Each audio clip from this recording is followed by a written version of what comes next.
Alô, meus amigos do canal Wellington Campos FC, tudo bem com você? Pois é, a terça-feira está sendo maravilhosa aí para os vascaínos, dia 21 de outubro de 2025.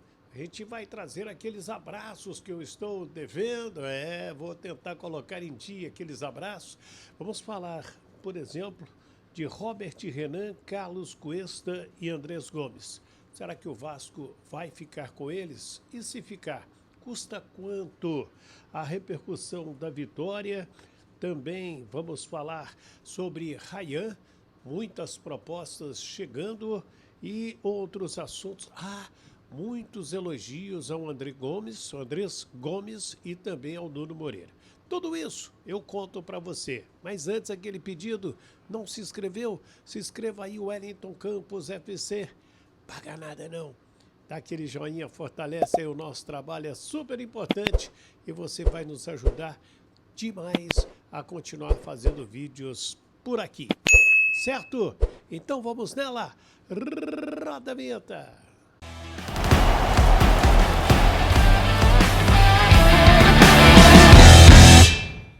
Muito bem, minha gente, vamos lá então, vamos falar de Vascão da Gama depois da bela vitória em cima do Fluminense, convincente, né? Muito interessante esta vitória, importante, ela dá mais confiança ao torcedor. Olha, a festa da torcida vascaína no Maracanã foi sensacional, soltou o grito. Parecia que estava aquele negócio engasgado, né? Estava entupido aqui e o torcedor do Vasco soltou o grito e o time dentro de campo correspondeu. Inclusive, eu vi o lance do segundo gol do Nuno Moreira. O Vasco ficou mais de 40 segundos com a bola. Então, são detalhes interessantes. Eu quero trazer também o Fernando Diniz para a gente trazer alguns pontos da entrevista coletiva dele. Ela tem inteirinha no nosso canal aqui, no vídeo anterior, mas eu, por exemplo, separei dele falando sobre Ryan. Aliás, um dos maiores incentivadores que o Ryan tem hoje é o técnico Fernando Diniz. Vamos ouvir. Em relação ao Ryan, especificamente, ele só vai confirmando aquilo que eu percebi muito precocemente quando eu cheguei aqui. Reafirmo mais uma vez, ele é um jogador que tem que estar no radar de Copa do Mundo. Ele é um atacante cada vez mais sólido, ele está se conhecendo e se autoafirmando como um grande atacante. E o Ryan de hoje, ele tem tudo para o de amanhã ser melhor que o de hoje, porque ele está crescendo cada vez mais. Ele é um jogador muito especial. Diniz, então você já falou do Ryan, Coutinho foi outro destaque. Queria que você falasse do Barros, mesmo sem o Hugo Moura, né? Ele, ao meu sentir, foi um dos melhores em campo. O Barros está crescendo muito desde quando ele chegou. Foi uma grande contratação, né? Embora seja um retorno que a gente pediu o retorno dele, mas foi uma grande contratação. Acho que a nossa janela ela foi muito boa e é bom a gente ressaltar porque assim que abriu a janela tinha uma exigência externa muito grande para a gente contratar. E a gente sem dinheiro para contratar, a gente tinha que fazer movimentos muito cirúrgicos e para a gente aumentar a nossa chance de dar certo. A gente acabou fazendo as contratações praticamente no final da janela. E depois de muito esmero, de muito trabalho, de assistir muito vídeo, de muito desgaste, e esses jogadores vieram e todos eles somaram. E especificamente falando do Barros, é um jogador que é um jovem, também que tem tudo para crescer cada vez mais. Tem muita força física, tem muita mobilidade no campo, um jogador que ganha muito duelo.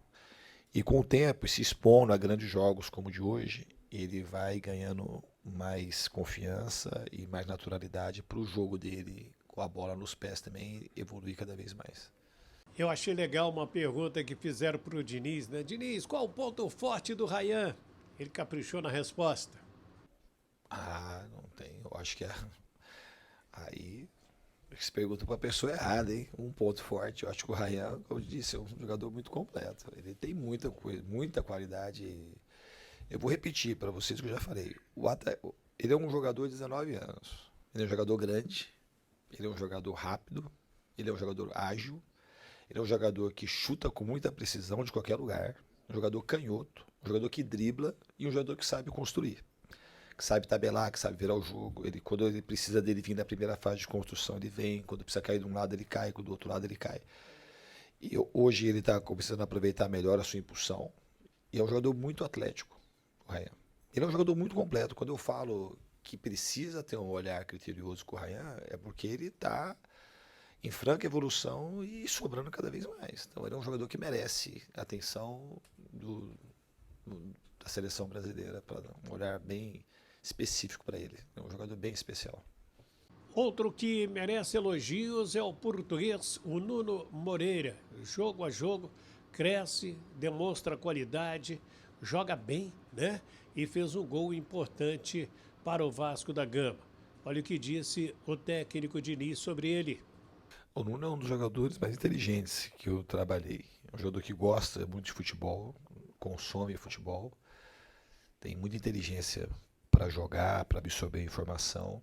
E eu acho que ele vai aprendendo cada vez mais, também, assim como o Ryan, cada um do seu jeito, reconhecer o próprio potencial.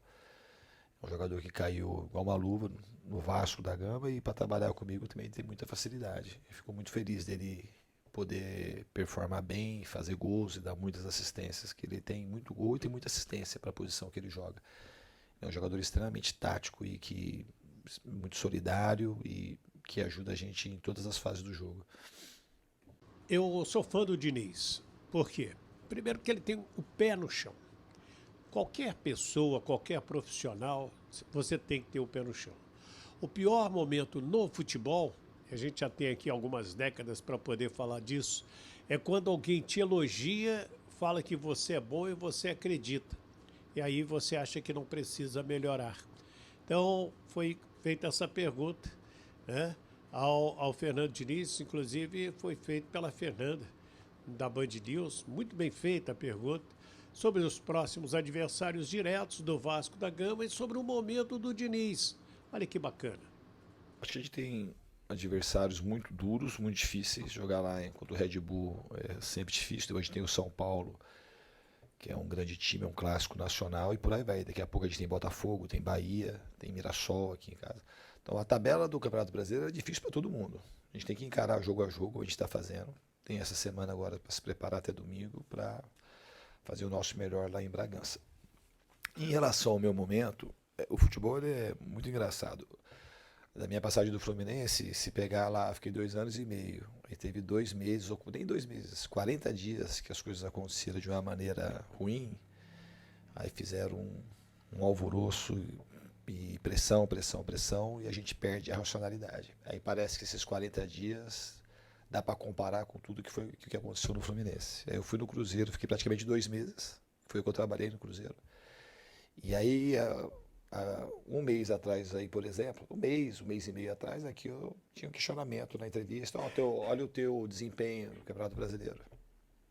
Foi até o Joel que fez essa pergunta lá atrás. Num momento delicado, momento difícil, que a gente não consegue ampliar o olhar. Eu sou a mesma pessoa, não tem nada de muito diferente. É trabalho, trabalho, trabalho. Aí quando vem assim, fala assim, trabalha. Aí faz aquelas perguntas rotineiras, o que é que precisa? Por que não entrou? O que aconteceu? Aquela pergunta que é fácil de fazer, que você não tem resposta específica. Por que ganhou o jogo hoje? O Fluminense estava querendo até um pouco melhor do que a gente no jogo no primeiro tempo. Aí tem um lance individual, uma roubada de bola na frente. O Ryan fez um belo gol de novo, destrava o jogo, depois a gente joga bem. E podia ter acontecido diferente.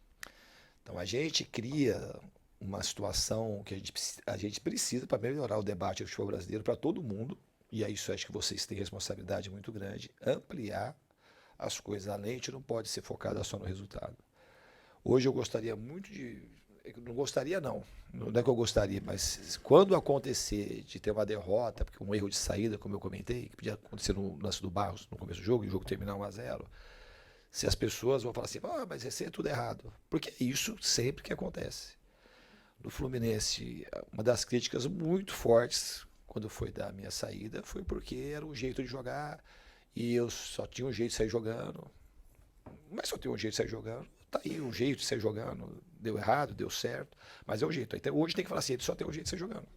Não tem que falar que o time jogou bem, não. Só tem um jeito de sair jogando.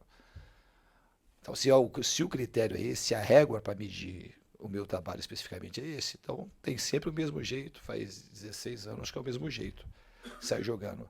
Só que a gente vai melhorando, porque assim, você trabalha, assiste vídeo, e fica e se dedica a vida inteira para as coisas acontecerem de um jeito que a gente realmente é a nossa chance de vencer. Mas quando vem a crítica, se perde, só tem um jeito. Hoje, se for ver aí, desse único jeito, aí a gente fez um monte de bola longa, e fez um monte de bola curta, e fez um monte de bola média. Mas quando dá errado uma saída mais curta, aí volta o questionamento, que é sempre o mesmo jeito. Eu acho muito ruim para quem faz isso. Porque é aquela coisa, assim, o cara fica à mercê da superficialidade do resultado imediato. E a gente quer melhora, a gente não melhora desse jeito.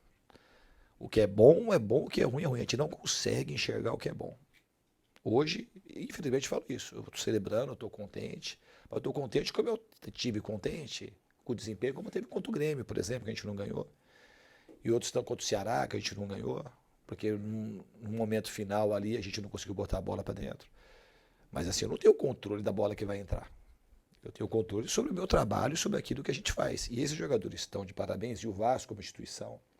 E eu acho que o nosso grande líder é o Pedrinho, que tem entendimento das coisas que têm profundidade, de trabalho, de dia a dia, de que aquilo, a gente tem que apostar naquilo para dar certo. Então, o maior trunfo do Vasco, quando perguntaram do Ryan, mas se fosse perguntar do Vasco, eu falei do Ryan, todas aquelas coisas, mas do Vasco eu acho que é a coesão de pensamento que parte desde o presidente e ela vai impregnando todo mundo. Que é acreditar nas coisas que acontecem lá dentro do CT, para a gente levar uma energia boa para o torcedor, que o torcedor vai saber devolver. Porque, como eu sempre falo, assim, a gente está aprendendo a jogar do jeito que a torcida do Vasco merece. Legal, né? Eu trouxe aí alguns tópicos para vocês aí do Diniz, que eu julgo importantes na última entrevista coletiva. Tem outras coisas interessantes também. Gente, o Vene Casagrande botou no Twitter dele, no X, eu fiz questão de copiar, estou dando aqui o crédito da informação. Por exemplo, se o Vasco quiser comprar o Robert Renan, de 21 anos, ele custa 8 milhões de euros, 50 milhões de reais, 70% dos direitos econômicos. Já o Carlos Cuesta, que tem aí 25, 26 anos, ele custa 5 milhões 750 mil euros, algo em torno de 36 milhões de reais. O Andrés Gomes, que é outro que está agradando muito, está na faixa, se não me engano, de 25 anos, algo nesse sentido, 5 milhões de euros, 31 milhões de reais por 70% dos direitos desse atleta. Tem mais outro gatilho aí, se o Vasco comprar, tiver interesse, tem que pagar mais 2 milhões de euros, tem alguma coisa nesse sentido aí. Então, minha gente, é importante a gente saber desses valores. Você investiria? Você compraria o Cuesta, o Robert Renan e o Andrés Gomes hoje? Compraria ou não? Acabou o empréstimo, valeu, vai com Deus, obrigado, ou não? Eu vi também, alguém fez esse levantamento, eu achei muito interessante.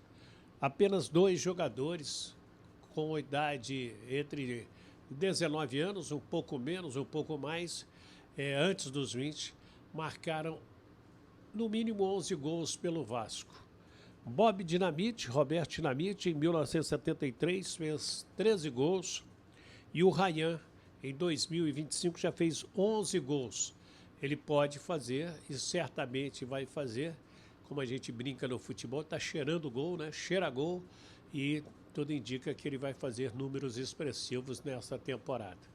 O Ryan vem sendo aí, né, observado por vários clubes europeus e não pode ser diferente. Como disse ainda há pouco, o Diniz é um cara grande, forte, chuta de perna esquerda e tem velocidade. É um jogador que tem a cara da Europa. E o Vasco vai conseguir segurar? A gente sabe que há um trabalho de renovação de contrato e aí o presidente Pedrinho está certo, porque se renova com o Ryan, aumenta o salário dele. Aumentando o salário dele, você aumenta também a multa rescisória. Já ouvi alguém falar em 30 milhões, 40 milhões. Olha, ao meu sentir, o Ryan vale mais do que isso. Vale ou não vale? Responde aí pra gente. E então é isso. que a gente quer trazer. Quero a sua opinião, deixa o seu nome, o nome da sua cidade. Deixa eu pagar alguns abraços. Meu amigo João Fortunato, lá no Alto Caparaó, né, no Pico da Bandeira, mandou para mim aqui vários pedidos de abraços, né, para os primos João, Armando e o Sérgio. O André, filho dele, aqui no Rio. Também abraçando os vereadores lá do Alto Caparaó. O Lovantino, o Ricardo e o Lúcio. Também o Giovaninho. Os médicos que fazem um trabalho sensacional. Os doutores Wesley e Patrícia. Além da Carla Sueira, que é agente de saúde lá no Alto Caparaó. Tô devendo... Alô, meu amigo Serginho. Alô, meu amigo Ronaldinho. Estou devendo aí uma visita para vocês. Quero pagar esta visita que eu quero ficar no bem bom aí, hein? Quero ficar no bem bom. E vou contar outra, é 0800. Não, quero pagar bacana aí. Vamos lá. Deixa eu abraçar o Aron César Pereira em Camboriú, Santa Catarina, o Gilvan Ramalho, o Alexandro Reis, o Armando Barbosa, Sérgio Henrique, lá em São Vicente, na região de Praia do estado de São Paulo, o Carlos Eduardo Cabral em São Gonçalo, o Mauro e também o Edmundo Ferreira, né? Eles têm um sobrenome igual. O Pedro Aquino, a minha amiga Conceição Silva, lá de Ubá, Minas Gerais, o Anderson Madeira, Roberto Maloper, o Antônio César, o Edilson Passos, o Adriano Gomes. E quem mais? Eronildes Francisco, o Antônio Carlos Figueiredo, lá em São Gonçalo também, o Edivaldo Ribeiro, está em São João de Meriti, lá no bairro dos 300, recebendo o nosso abraço também. Muito obrigado aí, gente, pelo carinho, pela amizade de todos vocês. Sigam se inscrevendo aí, se não é inscrito, Wellington Campos FC, paga nada não. Dá aquele joinha, pega esse link, joga para outras pessoas, com aquele pedido. Gente, vamos ajudar o Wellington Campos lá no canal dele, no YouTube, Wellington Campos FC. Me ajuda aí? Então, fiquem com Deus, do Rio de Janeiro, Wellington Campos.